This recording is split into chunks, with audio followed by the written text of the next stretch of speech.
A Dark Song from writer-director Liam Gavin is a movie that exists.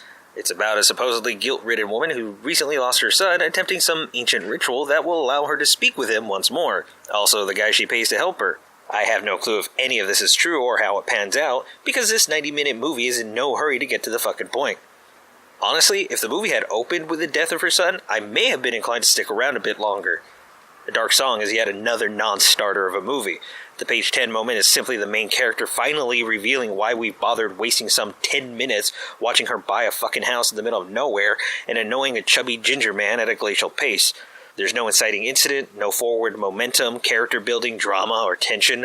It's just this ungodly slow burn mystery of whether or not any of this shit is worth it to anyone. And I don't just mean that as a snarky remark on the nothingness that is this movie. The movie itself is actually about the physical and psychological toll this long, drawn-out ritual takes on the people performing it.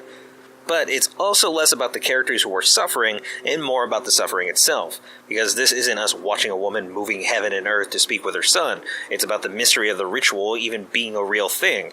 It's about a woman and her partner in crime suffering slowly and boringly for 90 minutes while we wonder where this is all going. And that could work, in theory. A two-person, single-location film about the lengths someone will go to have their prayers answered can be absolutely compelling. There's so much material to be mined there from the right cast with the right director with the right vision for the right material. Unfortunately, all A Dark Song really has is a very, very good idea. Gavin frames and drags out everything in the most boring way possible.